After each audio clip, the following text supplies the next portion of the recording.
Hi, and welcome to today's webinar by CM Life Science. I'm your host, Elizabeth Edmonds, and I'm a talent solutions specialist who serves the CRO market. But today is not about recruitment. In this webinar, we'll be talking about diversity and access for site management organizations. To do this, I'm joined by a panel of well-respected leaders that I know are incredibly passionate about this subject. From this discussion, we aim to provide actionable site-level takeaways that you can implement straight away and offer advice on additional support that CROs and sponsors can provide to allow a more diverse group of patients to participate in trials. From conversations I've had and having seen the registrants list, I know there's some fantastic professionals in our audience. It'd be great to have everyone active in today's chat on the right-hand side of your screen. We'll also be running a live Q&A later, so please submit your questions for that too. Let's get started and meet today's panel. Tiffany, would you like to take us away and introduce yourself? Yes, thank you. My name is Tiffany Ashton, and I'm the Director of Operations at Clinisentials. I've been in the industry about 20 years, and I started at the CRA, or the CRC level. So working within the African American and Latino communities. And within the last 10 years, I have spent time as a CTM in the CRO and sponsor space.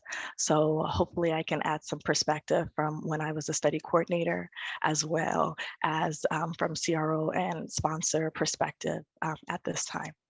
Thank you. Thank you. Chris, if you would like to go next. Fantastic.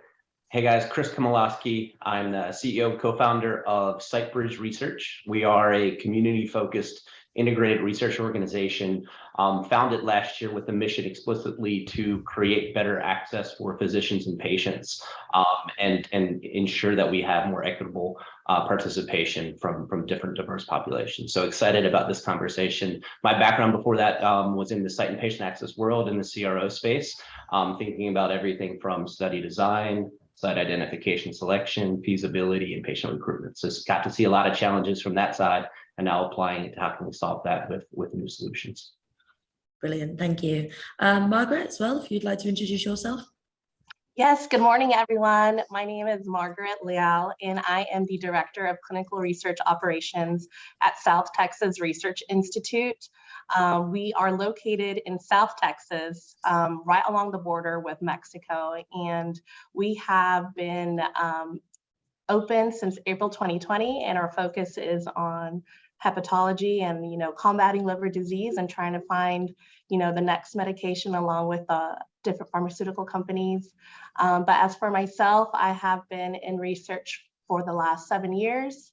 I started as a research assistant, made my way up to a coordinator, lead coordinator, and now I'm a director here at South Texas Research Institute. And I love what I do. I love clinical research and everything that it entails. So I'm very excited to be speaking with you all today.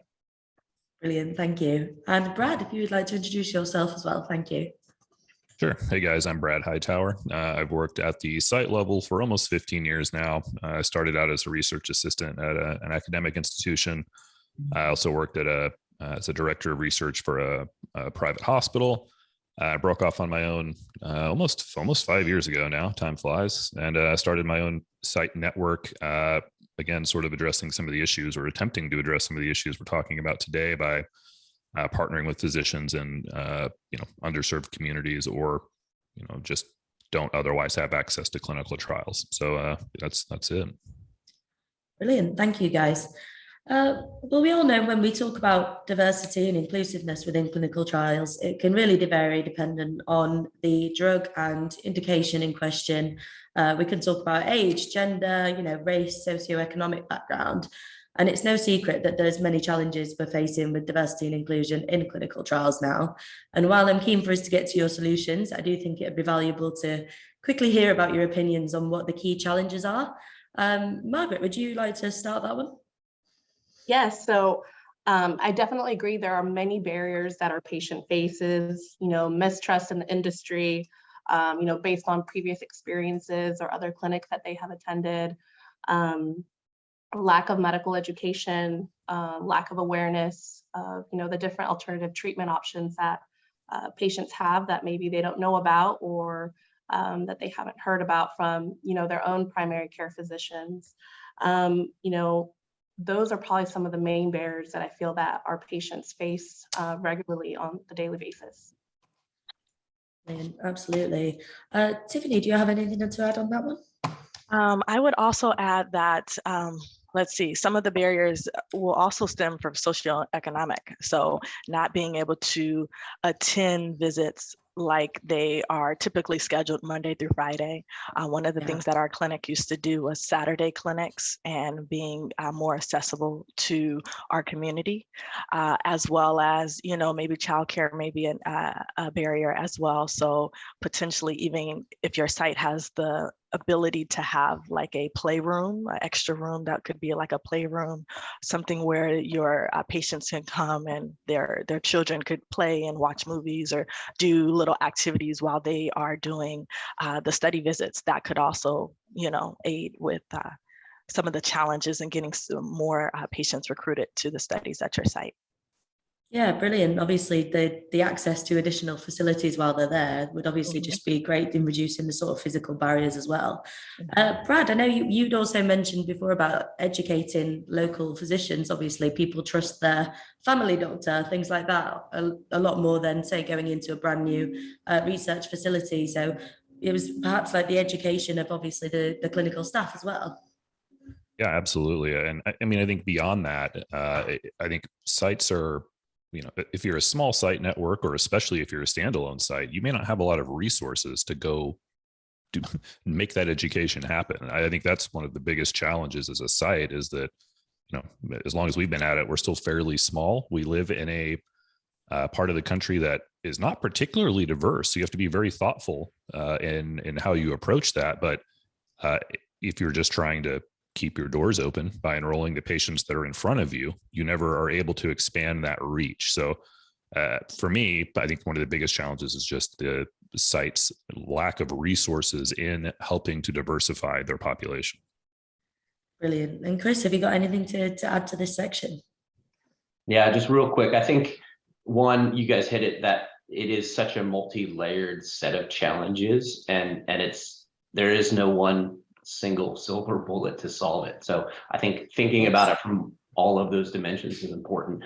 And I think as we think about what the sites see, it's also understanding how do they fit into the process of getting selected up front, to know that, you know, which is a challenge, right? So when you think about new and experienced researchers and places that don't have the resources to go out and advocate on their behalf, it's really thinking about how can we help both pharma sponsors, biotech, CROs understand that there are really well-equipped sites to do more research, as well as ensuring that, you know, where there's that support system in place and access to communities that might otherwise not be able to take part, that they're in the consideration set. So I think that's a challenge that continues to kind of unfold. And on the resource side, as Brad mentioned, I think that lens of budgeting and making sure that the resources are there, not just for study specific things, but that community outreach piece as another challenge as well. So I know we'll talk about other lenses to solutions, but I think those kind of underpin a lot of the challenges that exist out there. Yeah, the real sort of understanding your community and what your challenges that are specifically in that area, I can imagine.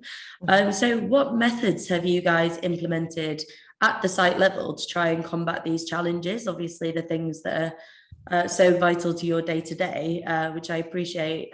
Tiffany, I think you had some really good insights on this one as well, didn't you?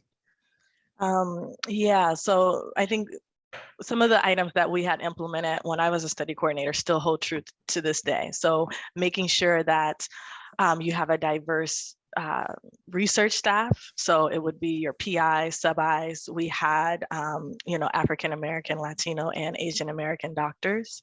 Also being able to speak to your patient population in terms of, we had deaf patients in our community, so we also had sign language interpreters.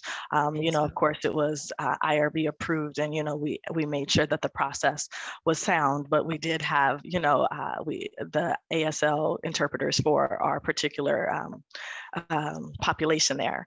And I would also say, Education would be a piece, but I know Margaret actually has a good point. I won't say too much. I'll turn it over to Margaret because they're doing some great things there. So yeah, those are a couple of things. The making sure who the patients see represent and they look like them. That goes a long way with just the trust factor.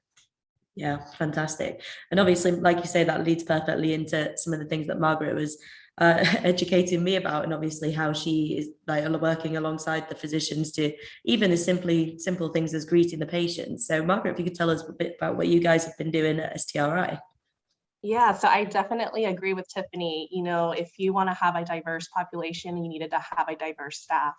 You know, having the patients see themselves in you, you know, speaking like them, looking like them. So I think it's very important for sites, you know, really getting to know their patient population and the demographics in their area, and really making sure that either one, you're providing career opportunities for local talent, and you know, if they are research naive, then setting up a training process, you know, to have them learn about clinical research and how studies are conducted. And in addition to that, I think it's also extremely important that, you know, one, we educate our patients, but I think it's also very important that we educate the local physicians. You know, patients already have a rapport with their primary care physicians. These are the physicians that they see every 3 months, you know, for a plethora of years. And so patients trust their physicians. And so, you know, when patients come to our research center, you know, they don't necessarily have to come because it's an alternative treatment option. And it's all on a volunteer basis. And so really getting that buy-in from the local physicians and educating them on what clinical research is and the different treatment options that we can provide to their patients at no cost is extremely valuable. And so I know at STRI, Dr. Patil, and you know, she really makes it a point to educate the physicians, have lunch and learns, and I think that'll go a long ways in, you know, providing that education, that lack of education that we see here locally and probably nationwide as well. Brilliant. Yeah, I remember you saying about just things like the social media, lunch and learn, the different kind of methods to reach out and obviously educate people. Chris, you were obviously talking about the sort of investment within the community as well and the ways that you've implemented that. So what have been your successful methods in this area? Yeah, so I think it has to start with understanding the community around the sites, the practice, understanding where people live, listening and kind of to the challenges that are out there that the patients and potential participants are facing well ahead of any study and any kind of start of patient recruitment.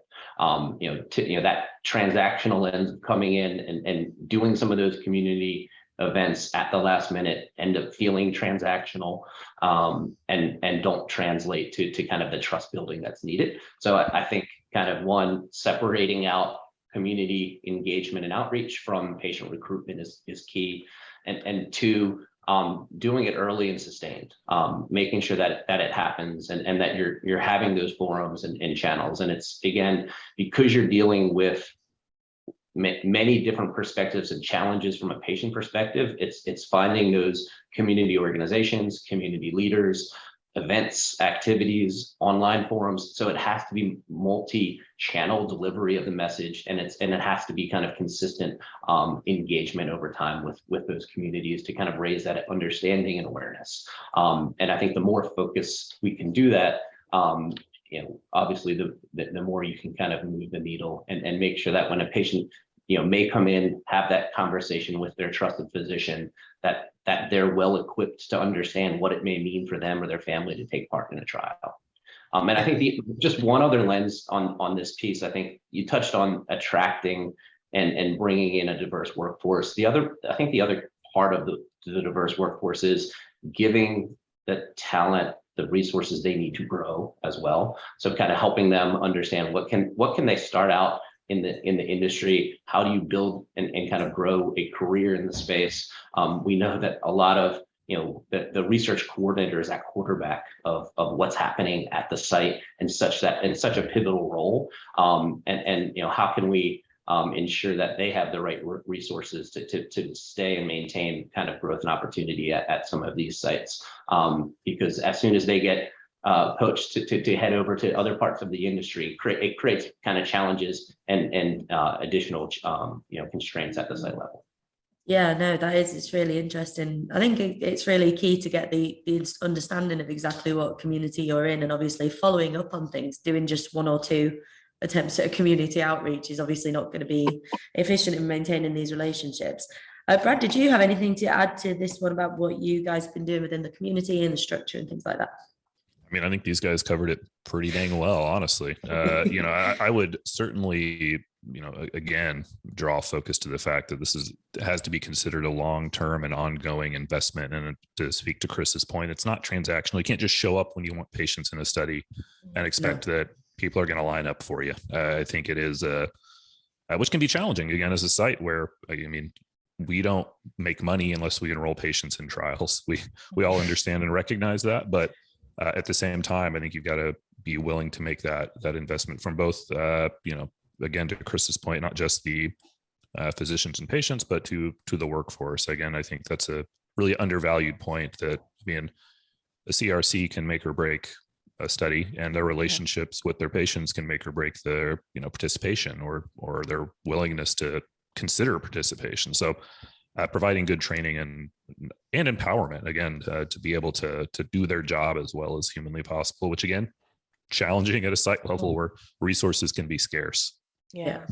Personal culture as well. Really interesting. Just a quick reminder before we move on to the next question. We are running the Q&A later on, so if anybody's got questions for the panel, please make sure to get them in whenever you can. But yeah, so moving on to the next topic, Brad, if we could start with you.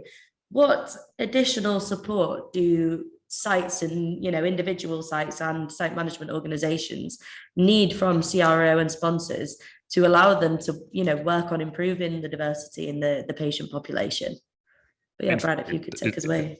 It's a really good question, and I don't know that I have a super specific answer for you, but I think what we're seeing is what we see so often in clinical research is there's a gap that's existing between, we're being asked by sponsors and CROs about diversity and inclusion. And I think every site wants to be as diverse and inclusive as humanly possible. But again, their sponsors are pushing for it, but they're not really providing a pathway to help the sites get there, right? Again, to be perfectly frank, I'm going to say I don't know yet. We know that historically sponsors aren't willing to just shell out a bunch of money without some, outcome, so to speak. So perhaps sponsors need to get used to the idea that they may have to, again, be willing to make those long-term investments if they want to, again, put your money where your mouth is. If you want some diversity, award more diverse sites. Be willing to take a chance on some of these sites. Again, the list kind of goes on, but I think that's without getting too specific, I think those are some broad steps that could sort of be taken in that direction. Great.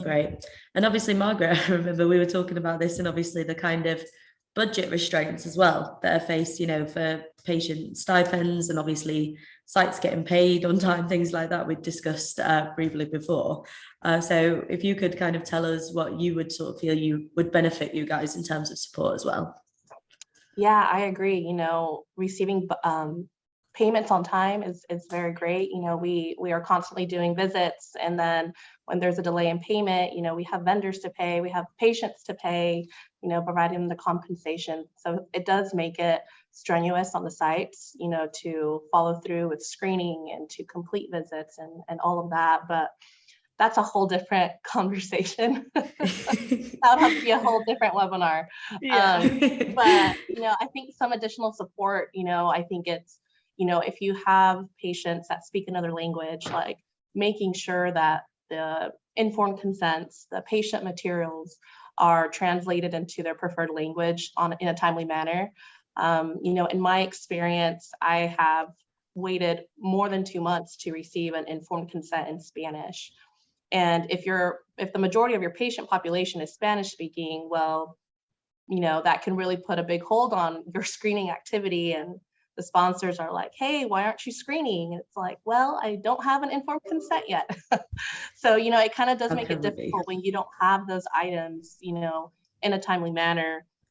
And in addition, I think, it would behoove the sponsors and different pharmaceutical companies to host more disease state awareness dinners.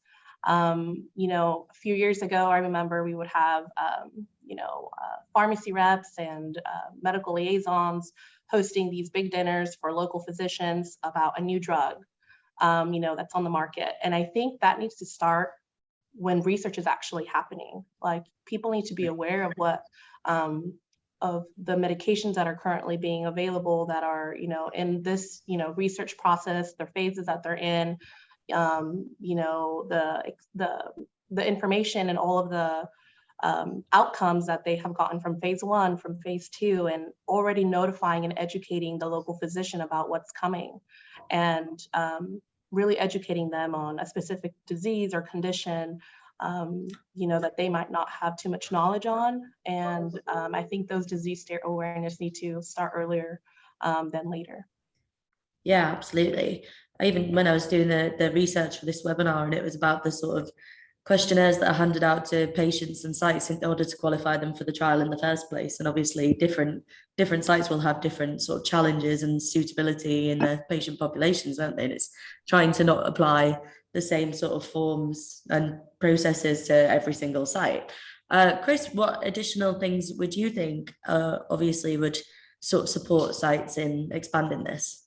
Yeah, I mean, where I've seen this successful, it's always been well thought out and embedded in plans early from a sponsor perspective. They put goals and actually are building towards this kind of in the design phase. So start early, build specific targets of what and how you're going to actually execute this. And what has me a little bit excited about this now is the policy change coming through on this, because with the recent FDA guidance that came out, with some of the various kind of acts coming through different parts of our on the floor of Congress and different things, with DEPICT and Cures 2.0, there's components that are going to change and start requiring, at minimum, diversity plans to be in place of what are you going to do, how are you going to measure this, what things are you going to proactively do differently. So having those things in place make a big difference. And I think as you kind of then think about how do you then ensure the sites have the resources they need, from a site perspective, I think it's what Brad mentioned is it's fighting and advocating for the resources to start.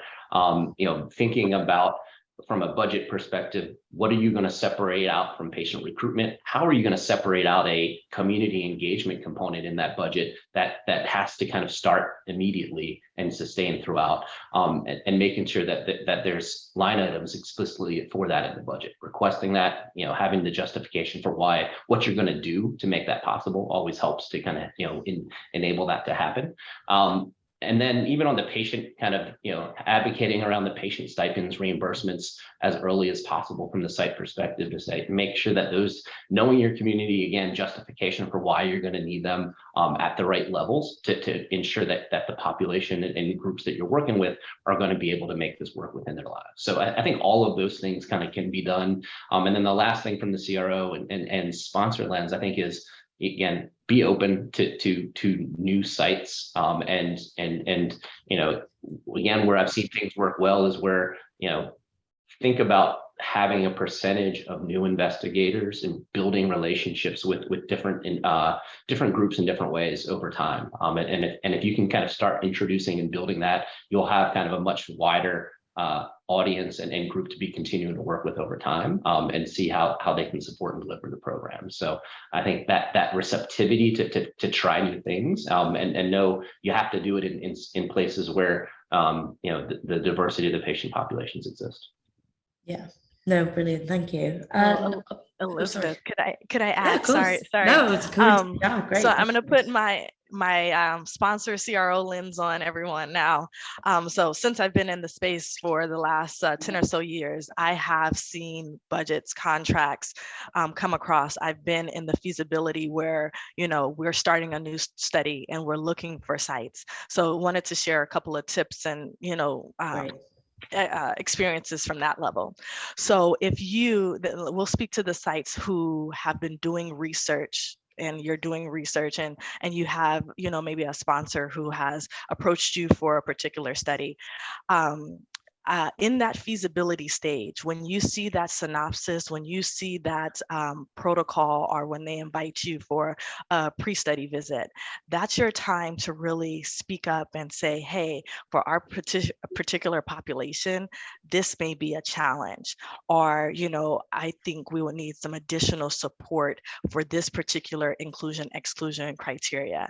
A1Cs, they typically in our patient population are towards the higher range. All of this feedback is very helpful, because I can tell you that I would say about 50% of the time we have a finalized protocol during feasibility, but other 50% of the time the protocol is still being developed, and there's still opportunity for you to give that feedback and it be incorporated before the protocol is finalized, before we have to do a protocol amendment later on.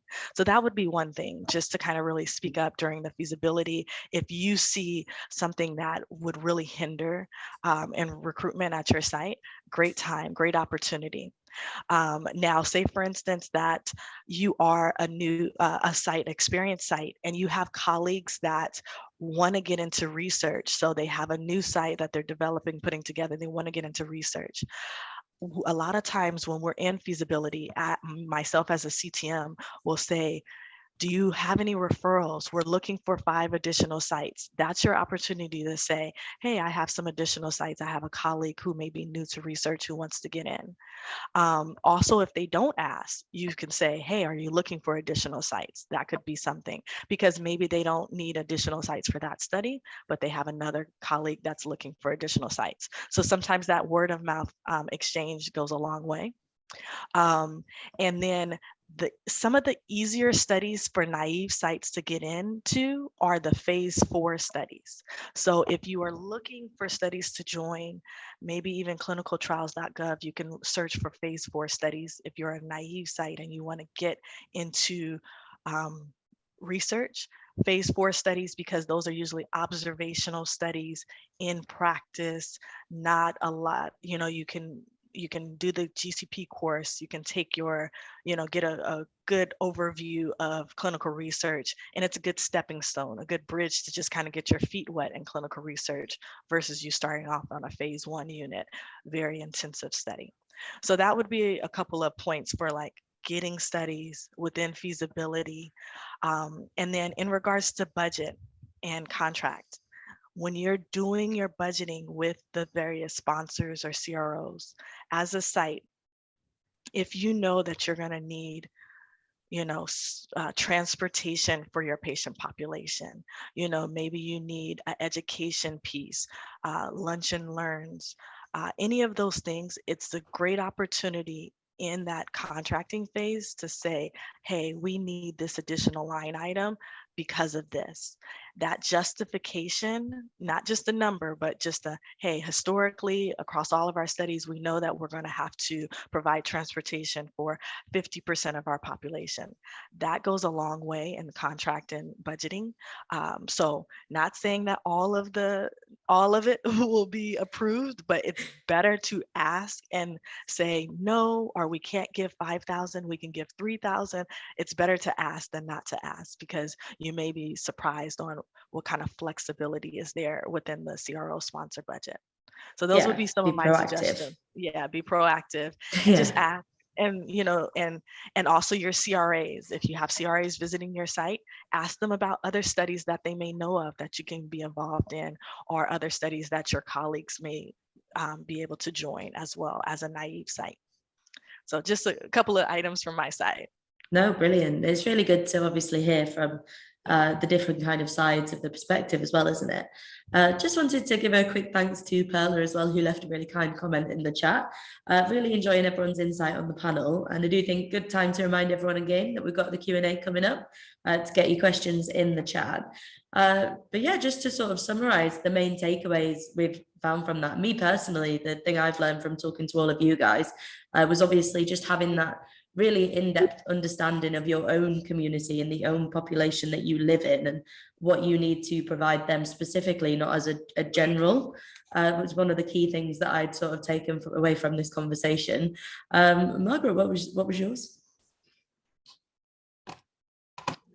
It's greatly educating the local community, educating physicians, and really getting to know your patients, making them feel comfortable, making them want to return and have a good positive experience. But there's just a lot of different factors that come into play in regards to having a diverse patient population. But I think a lot of it starts with the sponsors, but a lot of it also starts with the sites. Perfect. Brad, what was your sort of key takeaway on what the next sort of steps for improving the diversity in your patient populations? Yeah, I mean, ultimately, and sort of tack on to Tiffany, I think sites need to be aggressive in advocating for what they need to help increase that diversity. They have to be thoughtful in their approach, and I think, again, sponsors / CROs and sites need to be, I think, just a little more on the same page. I mean, don't if I'm a sponsor or CRO, don't just ask me for demographics. Let's ask, what do we need to diversify those demographics? How can we do that? Or again, if you're the site, maybe you need to engage that conversation. And frankly, that's something that, I've not done a great job of historically. So I appreciate Tiffany calling that out, because again, I think that's can be easily overlooked when you're zipping through feasibility questionnaires as fast as you can because you got a patient to see. So yeah, I think it's got to be a more in-depth conversation between sponsors and sites.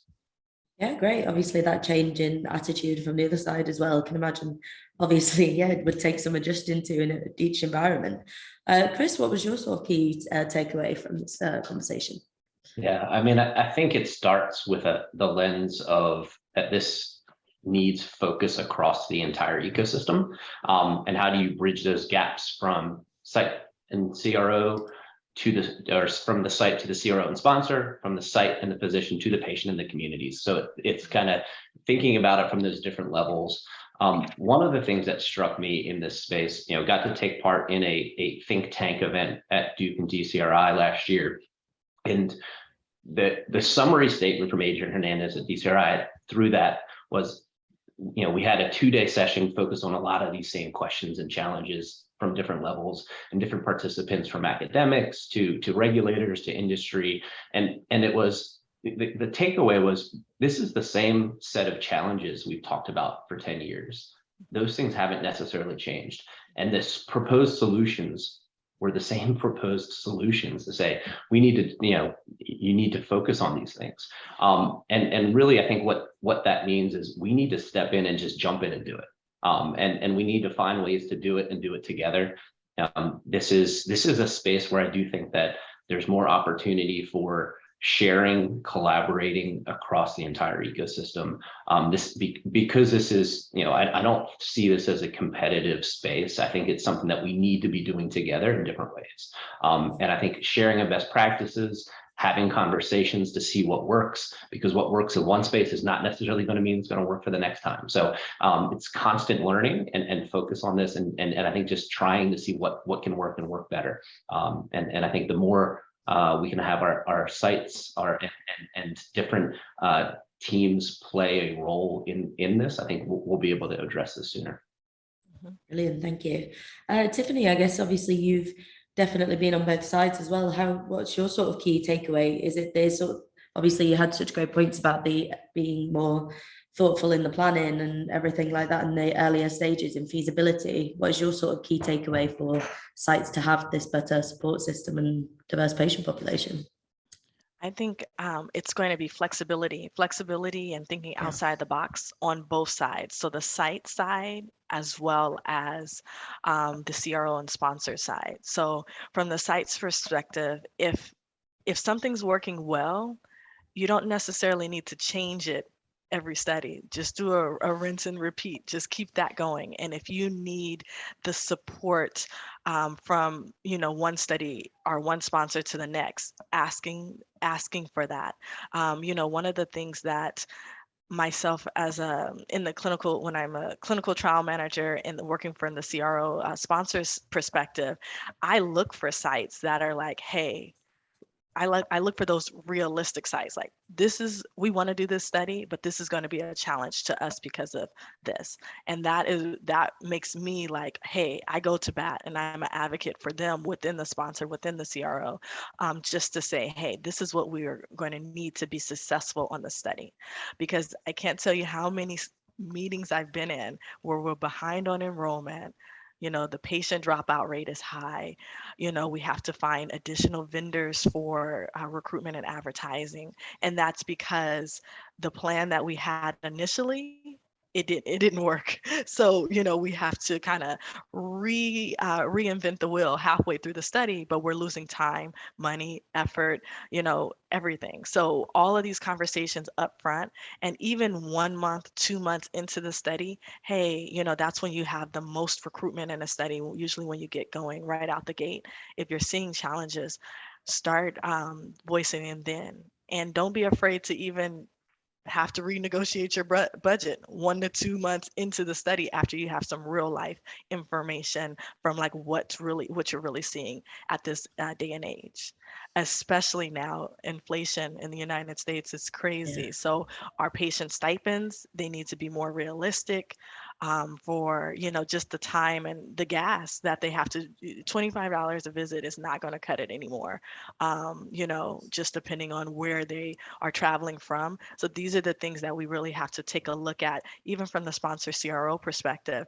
And is this really the industry standard right now? And for the site's perspective, get those real numbers for us and say, hey, when we look at the time and the effort that goes into this for the patient, $25, $50, $75 a visit is no longer on the table. We're more in the $200 range, $300 range. And we need that feedback. And also ask your patients too, like, what are you giving up by being in this study? And then have that communication all the way through would be very helpful. Brilliant. No, that's great. Thank you, obviously, for everybody's insight on that. So to get started on some of the questions we've had coming in from the group, one interesting question we've had here, I'll divert this to Chris as a start point, that's okay, from Steve Barutka. How do you define the desired sample sizes for various demographic cohorts? Oh, Chris, I think you're muted. Great question, Steve, and good to see you on the forum. I think it has to start in the minimum kind of threshold and lens we should be thinking about from the cohort is, what does the general makeup of the population look like in some of these patient communities? So I think we need to start there, look at the census data, look at that as a starting point, and that needs to be the minimum targets. What we need to aspire to and get better at is really understanding for each disease and kind of really for any program that you're targeting, what is the specific makeup and what is the burden on the patients and how does that differ and potentially from what the general population looks like, but be aspiring to address that.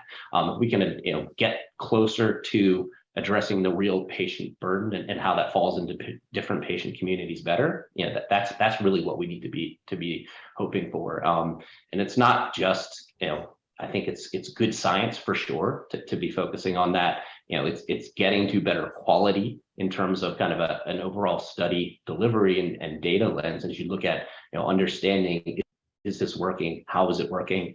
But I think those need to be the starting points for as you look at cohort kind of targets. Brilliant, thank you. We've had another question from Christine Narrow as well, and I hope I'm wording your question right. Sorry here, Christine. For obviously community outreach, sponsors are starting to be more open with their funding, but you obviously have to have a clear plan in place, as Tiffany was expressing as well, of what you need. And so is it things like who would you be reaching out to, and what kind of organizations can you connect and collaborate with, and what were the results? I'd quite like to direct this one to Margaret if I can, because obviously I understand with your 95% of your population obviously sort of speaking Spanish and things like that. Did you have to go to specific organizations within the community to do this outreach, obviously being a standalone clinic? Yeah, so it definitely varies. Hugely.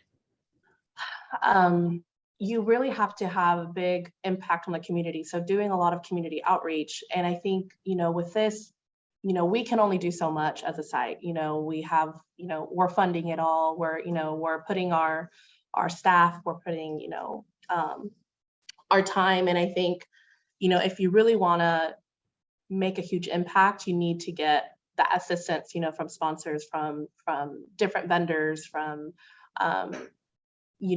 just to be able to carry out something very big, like let's say you have your own health fair, or you have health screenings for the community that are free, and trying to find a location and trying to find other vendors that are willing to check blood pressure or do blood draws, but also getting that assistance, the financial assistance, and from the different pharmaceutical companies, vendors, to not only promote, but to provide items for the patients to take.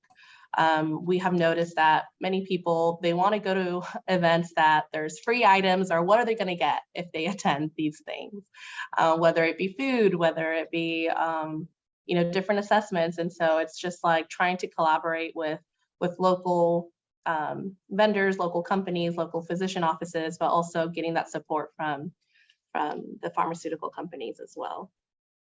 Brilliant, thank you. And we've Elizabeth, had. Oh, could sorry. I add to that Yeah, one? absolutely, Sorry. you can add to that one.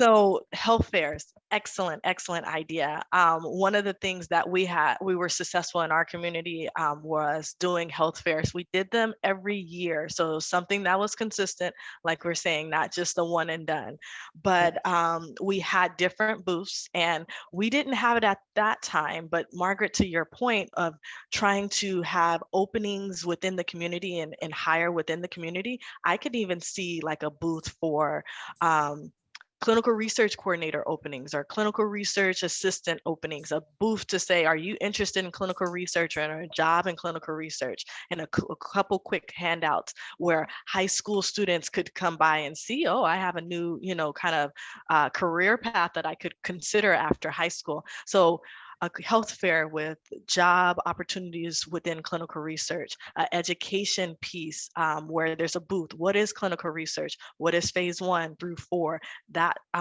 type of thing.